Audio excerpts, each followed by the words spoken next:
Katika maisha, kosa kubwa unaloweza kufanya sio kushindwa, bali ni kumkosea mtu usiyemjua vizuri. Leo tunashuka na laws 3 hatari zaidi kutoka kwenye sheria 48 za madaraka. Ukizijua hizi, hautakuwa muhanga wa michezo ya watu, na utajua nani wa kumheshimu na nani wa kumkwepa kwenye harakati zako. Kama upo YouTube, bonyeza kusubscribe sasa hivi ili uwe mwanafamilia wa nguvu wa chaneli hii. Na kama unanitazama kupitia TikTok au Facebook, gonga alama ya follow hapo juu, kisha nenda moja kwa moja kwenye bio yangu. Kuna link nimekuwekea hapo, itakupeleka moja kwa moja kwenye chaneli yetu ya YouTube ili ukasubscribe na kuwa mwanafamilia rasmi. Gonga hiyo link sasa hivi, kisha shika kiti chako. Hii ni Frank Media.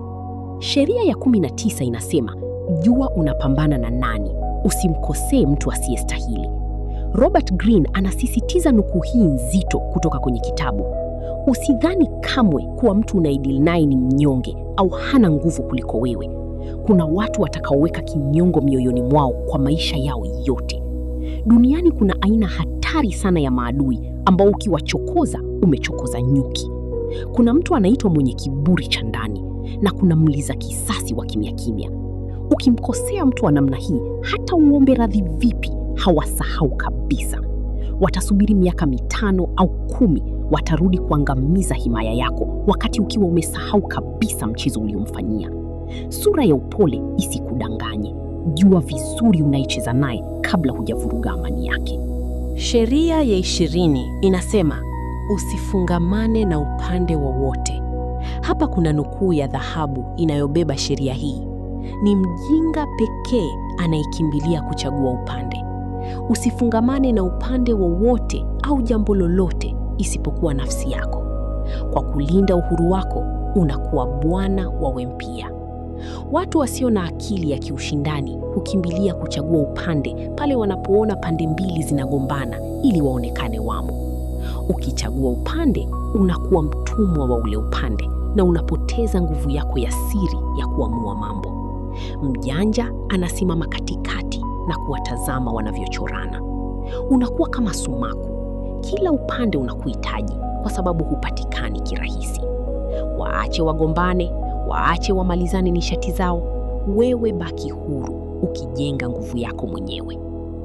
Sheria ya 21 inasema, cheza kama mjinga ili umkamate mjinga mwenye kiburi.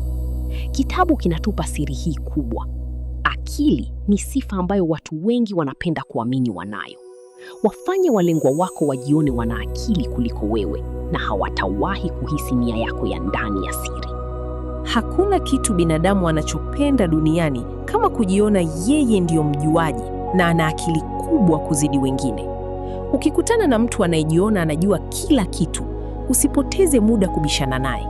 Mpe unachotaka, jifanye humuelewi, na jifanye wewe ndio mwanafunzi unayejifunza kwake. Anapoamini yeye ana akili kukuzidi, analegea kabisa na kushusha ulinzi wake. Hapo ndipo unapopata nafasi ya kusoma kadi zake zote bila yeye kujua na kumnyoa bila maji. Sheria hizi 3 ukiingia nazo mtaani wiki hii, hakuna mtu atakayeweza kucheza na saikolojia yako au kukutumia kama chambo.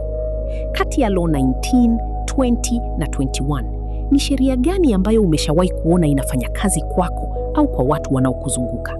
Shusha maoni yako hapo chini, mimi nitapita nayo yote nione mitazamo yenu.